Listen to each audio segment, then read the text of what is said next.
constant warfare. May the best driver win. The F1 sport will see some massive changes in 2026. The teams will run on more electrified power units and the fuel will be more eco-friendly. This has got the attention of a huge automotive industry that is seeking to enter the sport. It will most likely do it with two of its most profitable and popular branches, and it seems like both of them are on a different strategy. So which teams will undergo changes from 2026 and which team is most likely to be bought out? Stay tuned to find out, as you might be surprised. So it's already known that Volkswagen wants to enter the sport in 2026 and beyond. This has been known for quite some time, as last year the company was in active talks with the F1 executives. However, Volkswagen had some requirements for the sport, such as more electrification and eco-friendliness from the cars and the fuel. This means that the cars will have to emit less CO2 gases, and judging by Volkswagen's decision to join the sport in 2026, it seems like a deal will be reached. But Volkswagen is a large group that owns most of the German automobile companies such as Audi and Porsche. Well, these two will be the ones that will enter the sport, and you wouldn't believe the way they'll do so. First of all, let's talk about what's currently called the worst kept secret of all times. Porsche has likely stricken a deal with Red Bull to be their engine provider from 2026 and beyond. The team that won its first championship since 2013 is in the last year of its contract with Honda. Until 2026, the team is expected to run its own powertrains that will be monitored and supported by Honda, but the Japanese manufacturer has announced its exit from the sport. Therefore, the Austrian team was set to look for another partner regarding their engines. Currently on the grid, 4 teams are distributing engines. They are Ferrari, Mercedes, Honda and Renault. But with the budget cap threatening teams to cut down some major deals, it seems like teams that have provided engines to multiple teams this season will look in another direction. Such is the case with Mercedes and Williams. The latter team will most likely run on Renault aggregates from next year as a part of the deal that should send Piastri to Williams. Oscar Piastri is the reserve driver in Alpine Renault as he won the 2021 F2 championship. But since the original team's places are taken up until 2024, the driver will have to gather experience in another team, and Williams will be the perfect choice for them. This would mean that the team will abandon Mercedes as a power unit provider for them and will switch to Renault. Red Bull has had some difficult times with Renault as both parties separated in a very bitter way, as Red Bull has constantly accused Renault of reliability issues. We've seen Horner and Red Bull constantly arguing and throwing shots at each other in conferences, so it was the right move to break the partnership. The move that Red Bull did by signing with Honda was kind of risky at the beginning, since Honda didn't have a good reputation with McLaren at the time. But it brought them a championship and the team is currently booming on the grid. However, it will most likely come to an end, and the partnership between Red Bull and Porsche will likely be announced at Red Bull's home track in Austria. The team will be called Red Bull Porsche, as the German manufacturer will provide the engines to the Austrian team.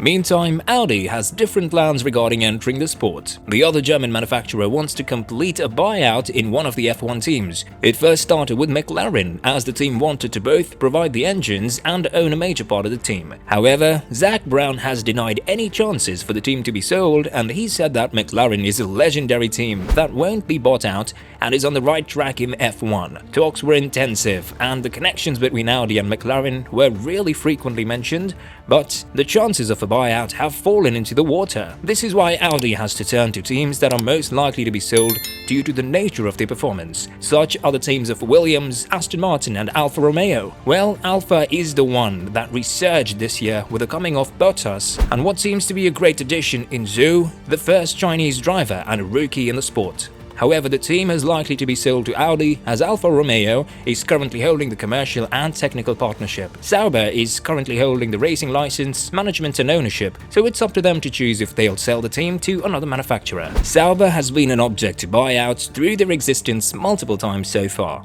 BMW reached a buyout with Sauber in 2006, and it was with the team until 2009. Drivers like Sebastian Vettel and Robert Kubica raced under the team, with the 4-time champion being a rookie here and receiving the chance to show his talents. After that, Sauber decided to go solo, as it produced racers like Leclerc, Sutil, Hülkenberg, Kobayashi and other names. But the team decided that the solo way is the harder way, as it had to look for a partnership. The deal was struck in 2018 as Alfa first entered as a sponsor to the team. But in 2019, the team decided to change its name to Alfa Romeo Racing, as the team was given the technical partnership too. It seems like this year the team is on the right track, and this is why it's not 100% sure if they would want to opt out for another partner anytime soon. However, Alfa hasn't been a very promising team in the previous years, and with the Ferrari engines this year, they've seen massive problems regarding DNF and retiring early. Many F1 executives call this a done deal, as they've wondered why it isn't announced already in the media. According to sources close to F1 and to the team, Audi has already bought 25% of the stakes in Sauber and is planning to buy 50% more in the near future. These are all serious numbers, and a huge amount of money will be included in this deal, meaning that Audi will mean business when it comes to racing from 2026 and beyond. But is there a chance that this deal doesn't go through? According to the current director of Alfa Romeo Racing, Friedrich Rasier, Sauber is far away from a deal with Audi, and the German manufacturer has another team that is very close to agreeing to a buyout situation. For me, Williams is the favorite. They have very good relations with Volkswagen and Germany, said Vassier. And apart from Alfa, Williams is one team that is just struggling way too long to be relevant in F1. The team has made some adjustments in its leadership, and with the passing of Frank Williams, the family was forced to sell the team because they just didn't see any point in being in the sport anymore. Now, with the new directive, it's most likely that the team will pursue what's best for them, and currently they believe that the young potential lineup of Albon and Piastri, along with Renault engines, will provide good results for the team. If the deal with Audi goes by, this would be a temporary solution up until 2026, when the team will switch its focus to Audi. But if Williams sees good results with Alpine until 2026, it's most likely to continue on this way for a longer period.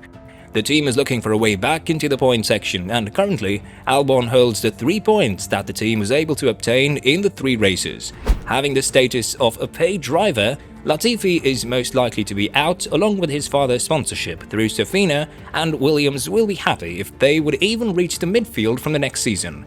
This is why the deal with Audi is most likely to not happen, as Williams has already focused on Alpine and their power units to try and achieve more. Therefore, Audi has Alfa and Aston Martin left. It's said that Lawrence Stroll may be looking for a suitor to sell his team to, but the ties and the overall situation in the team are very complicated, and it's less likely that Audi would want to invest in a team such as Aston Martin. This brings us to the point that Audi and Sauber are most likely to strike a deal soon rather than later. If the rumors are to be believed, the team will invest a huge amount of money in Sauber, and the chances of Sauber returning back to fight for decent points are a real possibility from 2026. What do you think is the next move from Sauber? Should they orientate towards Audi as their engine provider and owner of the team, or should they stick to the way they are now and focus on improving what they have achieved this season? Let us know in the comments below. This is a season like no other. Start from Hamilton. It's just insane. Oh, they've touched! Verstappen is into the lead!